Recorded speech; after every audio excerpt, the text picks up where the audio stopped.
commoner than Edora Park. The Monde has long since restricted its own beach at the other end of the coast, where every cubicle in the bathhouse bears its owner's name traced in platinum wire. Another letter, written a few weeks later to a Yale classmate, goes on at some length in a P.G. Woodhouseian vein. You should know that Mr. and Mrs. Max Ozer have taken the Malay cottage, and have already appeared several times at Bailey's Beach. All the world is dying to know if it is a ménage qui marche. Large bets were laid at Mrs. Raynham's garden fete, both for and against. Mrs. Ogden Kindred was so eager to hear that she sent her gardener, borrowing over the hedge, Ohio fashion, to find out the opinion of the servants' table. The Princess Antoine Bibesco has been staying with Mrs. Fogg at Shingles. The letter concludes with an elaborate riff on a supposed tragedy that has recently befallen a young student in town named Wilden, who was pulverized while walking down Thames Street when 6 Rolls-Royces from the north met 5 Daniels from the south. These are the seeds from which Theophilus North grew a half-century later. I'd happily have read the 1922 Woodhouse version, but that half-century of germination made the novel more orchidaceous than dandelion. The novel is the story of a young man who was born in 1897, then stationed in Newport during World War I, who went on to teach at a posh secondary school, then to spend a summer in Rhode Island, making money by teaching tennis and tutoring.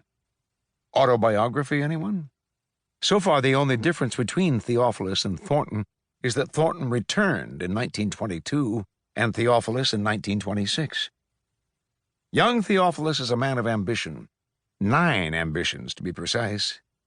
He sets out to fulfill them within what he calls, in the manner of Schliemann's Troy, the 9 cities of Newport. There's the first city of the earliest settlers, the second of the 18th century town and revolutionary port, the third of the prosperous New England seaport, and so forth down to the 9th, the American middle-class town buying and selling, raising its children and burying its dead with little attention to spare for the 8 cities so close to it. I have spent some time on Aquidneck Island myself, and recognize all 9 of Wilder's Newport cities.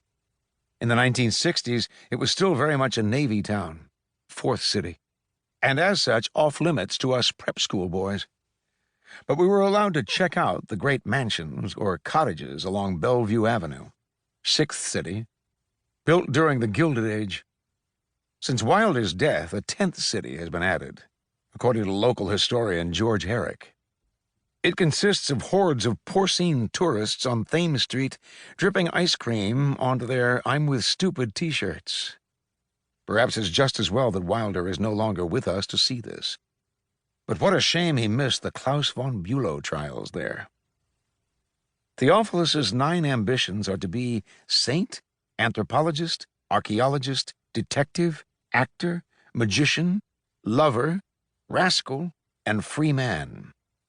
Notice, he tells us, in an aside nicely appropriate to the age of Enron and Arthur Anderson, all the projects that I did not entertain. I did not want to be a banker, a merchant, a lawyer, nor to join any of those life careers that are closely bound up with directorates and boards of governors.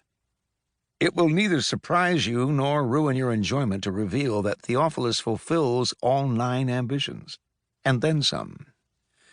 But then this is a remarkable young man, with remarkable qualities, indeed almost angelic.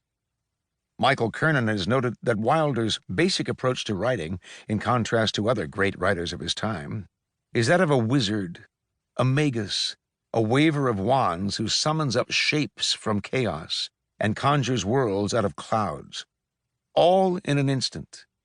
Prospero figure, a controller of destinies, appears in nearly all Wilder's works.